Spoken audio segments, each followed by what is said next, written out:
জনতা party Asom Gana Parishad Ganashakti এই তিনিওটা দলে মোক ইয়াত মিত্ৰজোঁটৰ প্ৰাৰ্থী হিচাপে প্ৰাৰ্থিত্ব দিছে আৰু মই আপোনালোকৰ ওচৰলৈ আহিছোঁ মিত্ৰজোঁটৰ প্ৰাৰ্থী হিচাপে মোক আপোনালোকে আশীৰ্বাদ প্ৰদান কৰিব।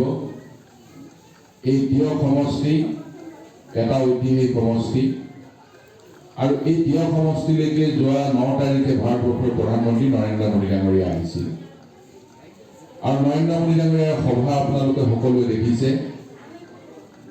যে 2014 চনত প্ৰধানমন্ত্ৰী হোৱাৰ পিছত নৰেন্দ্ৰ মোদী ডাঙৰীয়াই ভাৰতবৰ্ষক বিশ্বৰ গুৰুৰ আসনত প্ৰতিষ্ঠা লাভ কৰোৱাৰ কাৰণে নিৰৱচ্ছিন্নভাৱে ভয়াবহ অব্যাহত ৰাখিছে। এতিয়ালৈকে প্ৰধানমন্ত্ৰী হিচাপে প্ৰায় 26 বাৰ অসমলৈ নৰেন্দ্ৰ মোদী ডাঙৰীয়া আহিছে, কিন্তু ইয়াৰ আগতে অসমৰ পৰা প্ৰতিনিধিত্ব কৰি কিন্তু প্ৰধানমন্ত্ৰী হৈছিল।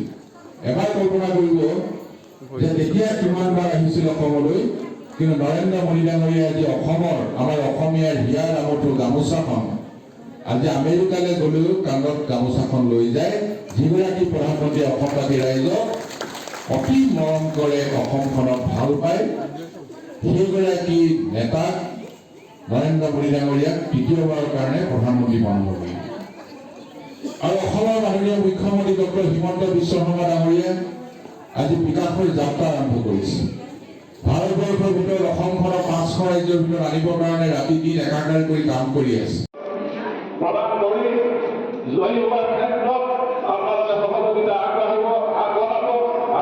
উন্নয়নৰ স্বাৰ্থ আছে, আমি উন্নয়নৰ দিশটো আগত ৰাখি আমি এই ক্ষেত্ৰত আমাৰ ভূটান ৰাজ্যে এক দৃঢ় পদক্ষেপ।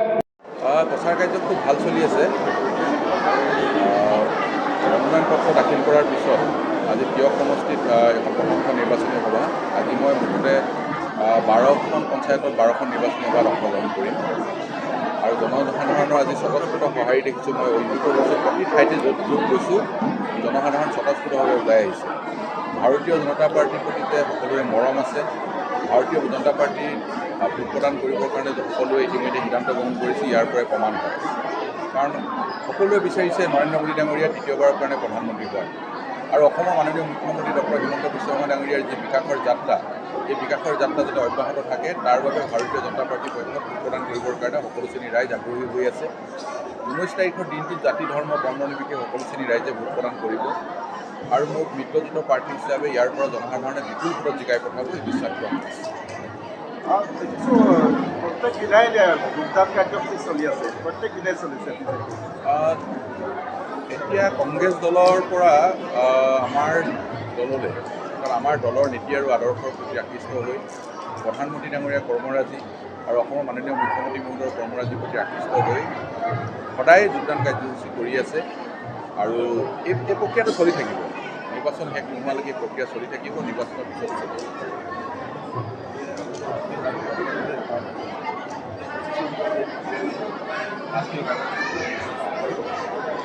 আমাৰ যোৰহাটৰ পৰা জাজিলৈকে যিটো ৰাষ্ট্ৰীয় ঘাইপথ যিটো NSIDCLৰ যোগেদি কাম কাজ চলি আছে, 2025 চনত ইয়াৰ কাম আমি সম্পূৰ্ণ কৰিবৰ কাৰণে ব্যৱস্থা গ্ৰহণ কৰা হৈছে আৰু এতিয়া যিটো গ্ৰুপে কাম কৰি আছে সেই গ্ৰুপটোৱে খুব তৎপৰতাৰে গোটেই কামখিনি কৰি আছে। ৰাইজৰ সুবিধা হ'ব। 25ৰ ভিতৰত যোৰহাট জাজিৰ কামখিনি কমপ্লিট হ'ব।